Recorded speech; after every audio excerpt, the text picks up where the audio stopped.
にちは、まゆです。家づくりって考えることがたくさんあって、誰に聞いていいかわからない、何が正解かわからないなんてことたくさんありますよね。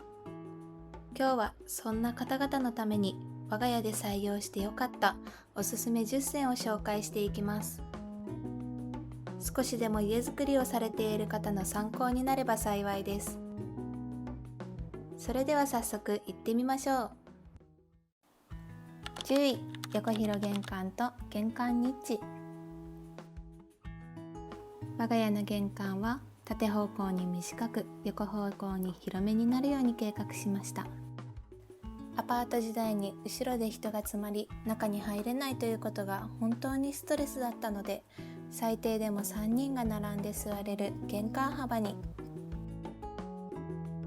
大人数の来客時でもノーストレスで家に入ることができます。また玄関ベンチも採用して、ブーツや長靴などの履きにくい靴でも腰掛けることのできるようにしました。我が家は和モダンな家がコンセプトだったので、タイルではなくモルタルを採用しています。タイルと比べて減額にもなるので、費用を抑えたい方にはおすすめです。また玄関正面には人の目を引く玄関ニッチを採用しています。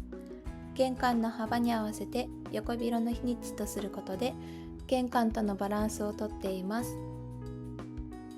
間接照明を入れることで、より飾り物の陰影を強くつけることができています。お気に入りのインテリアや季節物を飾り、一年中楽しむことができます。9位、廊下に設置した洗面台。我が家の洗面は部屋としては区画せず、廊下の一部に設置しています。そうすることで空間の効率化が図ることができます。また玄関から直接アクセスできるので、ただいま手洗いを兼ねています。廊下の一部に設置することで横幅も確保しやすくなり、おすすめです。我が家は大人2人が並んでも余裕が出る2マス分、約180センチの洗面としています。照明にはダウンライトと DJI のブラケットライトを採用し、明るさが十分取れるようにしました。8位、収納は廊下側アクセス。洗面の後ろには収納があり、主に掃除道具やリビングの消耗品を収納しています。廊下側からアクセスすることでリビングをすっきり見せています。収納のリビング側の下にはあえて開口部を設け、お掃除ロボットが行き来できるようにしました。稼働するときに扉を開けておかなくていいためおすすめです。7位、脱衣所兼ランドリールーム。我が家は脱衣所とランドリールームを兼ねています。広さは 2.5 畳、縦型洗濯機とカンタ君を横並びに設置し、エコワンと呼ばれるハイブリッド給湯器を採用しました。カンタ君は低身長の私でも中が見えやすい高さとしています。カンタ君にお願いできないおしゃれ着はピット 4M と除湿機を使って乾燥させています。使わないときはコンパクトに収納できるのでおすすめです。IKEA のマルムチェストを置いているので、棚上でアイロンをかけることも可能です。洗濯、乾燥、収納、すべてがこの部屋で完結します。6位、外壁ソードと基礎の SR ダンテ塗装。外壁は吹付塗装のソード信楽。我が家が住友林業を選んだ決め手の一つです。和モダンを表現しながら植栽の陰影を美しく映し出してくれて、私の超お気に入りです。雨どいを合わせると軒が約100センチ出ているので、雨が降ってもあまり壁に雨が当たることがなく、3年経った今でも目立った汚れはついていません。メンテナンスもほとんど必要ないのでおすすめです。また基礎も SR ダンテ塗装が施されていて、ただのモルタル基礎では表現のできない和モダンな雰囲気を醸し出すことができます。5位、東向きリビングと折り下げ天井。住友林業といえば大開口の窓。この窓からの採光が最高ですよね。我が家はこの大開口の窓、南向きではなく、あえて東向きに採用しました。その理由は年中朝日を浴びたかったから。南向きに窓を設置した場合、朝日がリビングに降り注ぐのは冬のごくわずかな期間のみ。朝日が大好きな私はそれを避けるために東側に大きな窓をつけ、おかげで年間を通して毎朝朝日が降り注ぐリビングで朝食を食べることができています。リビングのもう一つのおすすめは折り下げ天井です。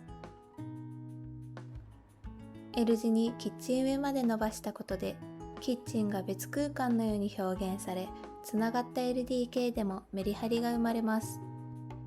そして外の軒とつながるこの折り下げ天井、ただただ美しい。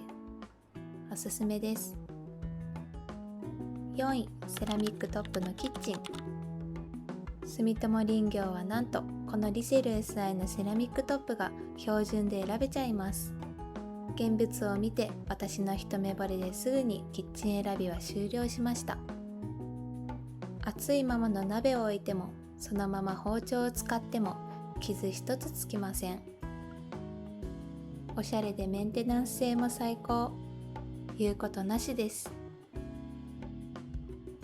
3位、家事楽動線。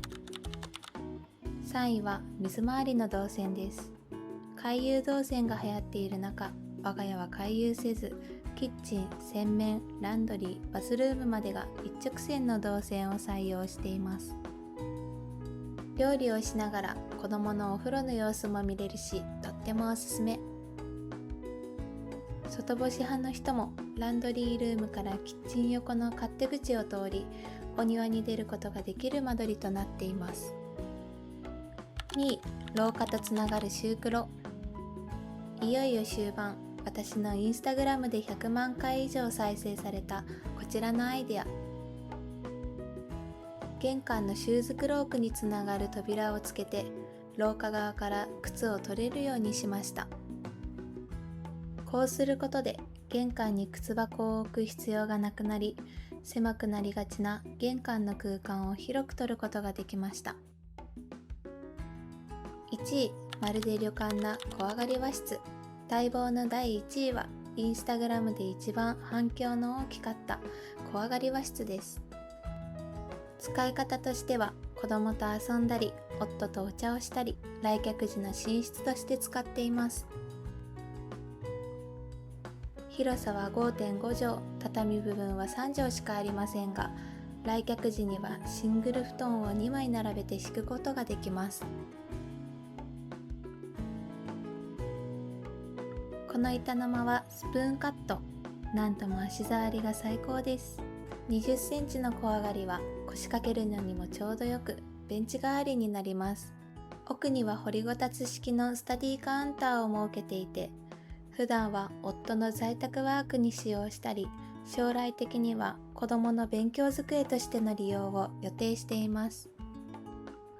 窓、色味、照明計画もこだわったことで、至福の時間を過ごせる最高の空間となっています。ぜひ皆さんも家族でくつろげる最高の和室を作ってください。いかがでしたでしょうか。